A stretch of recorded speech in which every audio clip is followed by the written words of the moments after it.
Anyways, some vampire rebels show up and reveal that the Volturi apparently aren't just coming to kill Renesmee, but to recruit Alice, as Aro has a nasty habit of recruiting vampires with rare abilities such as Alice's, which would explain an earlier scene where Alice and Jasper just up and decided to leave Forks. This news is apparently all the motivation they need, and they agree to help fight while Jacob apparently recruits his pack off-screen. Kate, a fellow member of Arena's coven, the Denali's, played by Casey LeBeau, also decides to help teach Bella how to use her shield ability to protect others from the abilities of Jane and her brother Alec, which leads to one of the most entertaining sequences in the entire movie. And shockingly, it doesn't involve Charlie. Edward, I'm not ready to do this yet. Can we see that again? Edward, I'm not ready to do this yet. One more time? Edward, I'm not ready to do this yet. That's for being a rooster. Unfortunately, this scene ends soon after, as Bella is quickly able to master her ability as the movie goes back to... God damn it. More padding and filler.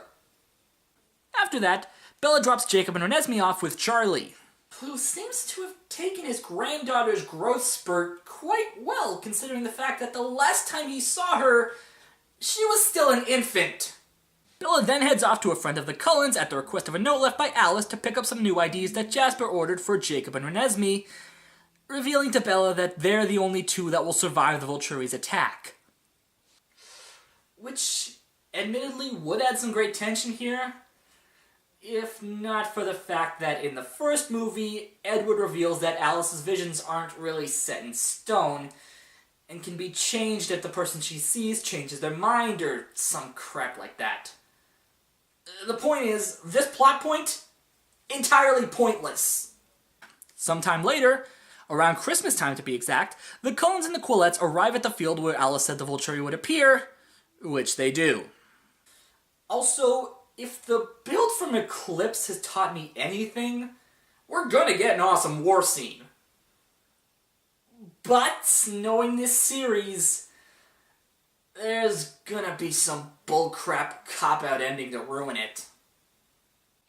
Carlisle tries to reason with Aro, who agrees to meet Renesmee, and this leads to the single most infamously hilarious scene in the entire movie.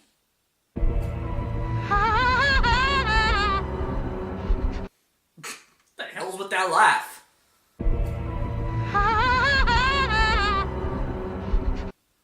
Seriously, it sounds like someone kicked him in the crotch off screen.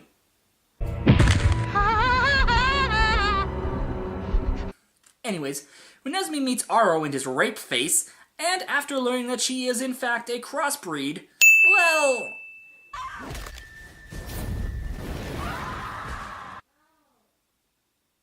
yeah! So after that satisfying bit of ultraviolence, Jane is the next to make her move as she tries to use her powers on Edward, but Bella quickly throws up a shield and renders her completely useless. However, Aro takes this as a threat and proceeds to give the rest of Volturi a speech about how the Cullens may not have committed any crimes, but they should still kill them because they know nothing about Renesmee, yada yada generic bad guy crap, when Alice and Jasper arrive on the scene. They confront Aro, telling him that the Volturi has nothing to fear, and Alice lets him read her mind to prove it, only to find out that he still wants to kill the Cullens, so she signals Bella, who tells Jacob and Renesmee to run, just as Aro orders the Volturi to take her away. Carlisle, taking exception to this, tries to stop him, but... Fatality.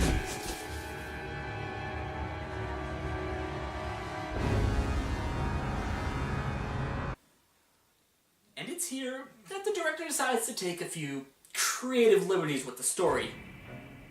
And we are given the most brutally awesome war scene to have ever come out of the Twilight Saga.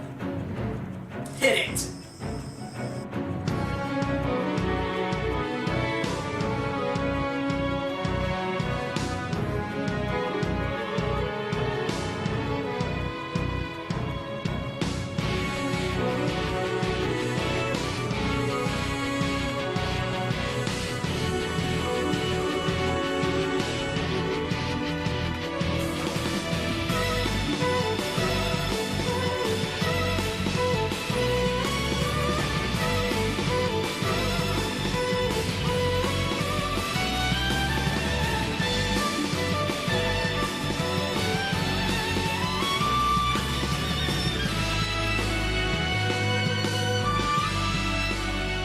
working together, Edward and Bella are able to take Arro's head off, and Bella grabs a torch to incinerate his remains.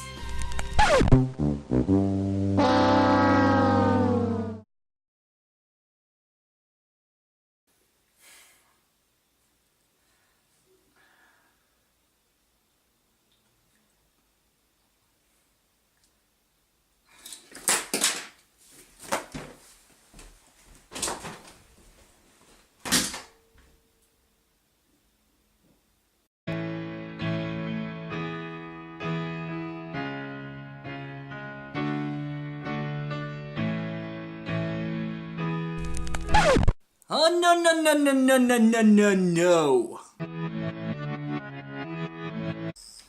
You know what? I am going to finish this review even if it kills me. You mother did it again! This was easily just as good, if not better, than the battle scene from Eclipse. And you ruined it by essentially saying that it never even happened? Bullshit. That's it. Movie's over. You wanna know what happens after that? Alice reveals that she and Jasper brought along another crossbreed like Renesmee, who easily convinces Aro that they are not a threat, so the Volturi leave and they all live happily ever after with no negative repercussions whatsoever. An old friend of mine from high school always used to tell me this when it comes to visual media. The ending is paramount. The way a comic, TV show, book, or even a movie ends can be the difference between the greatest thing ever and kill it with fire. Unfortunately, and ironically, this ending firmly puts the Twilight Saga in the latter category. This was supposed to be the big, epic finale to the Twilight Saga, the series going out with a bang, if you will. Granted, I don't know why I expected more from this movie. Though, when the review quote on the back of your DVD says the best Twilight ever, you tend to expect more than that. Okay, yes, there was a cop-out ending in the book as well. But to be fair, it wasn't a blatant slap in the face to the fanbase like this was. Even if most Twihards still probably ate it up without question. You want to know how it ends in the book? Yes, Jasper and Alice still bring the crossbreed with them, and yes, he still just as easily convinces the Volturi that they have nothing to fear in Renesmee. But at least Meyer didn't pull this tease bull on her readers. And you want to know what really pisses me off about this ending? It's that these so-called characters get off scot-free and have their perfect little relationship with no consequences for their actions. I got a newsflash for you. Reality doesn't work like that. As much as I'd like to go into a huge spiel about how this relationship is beyond impossible, I honestly feel like I'd be coming off a little too bitter for my own liking. Quite frankly, I'd be talking out of my ass. With that being said, this relationship was a little too perfect. Even the most perfect couples you see in romantic comedies or whatnot have some kind of drama in them. They have arguments, and quite often there are scenes where the characters deal with the consequences of their actions. Aside from the events of New Moon, you don't see this happen with Edward and Bella, and we're expected to believe that they never got over their honeymoon phase of the relationship. Hell, we still have no idea what these two see in each other, or why they even decide to pursue a relationship knowing the apparent dangers that a human-vampire relationship can have in this universe. In short, relationships don't work that way!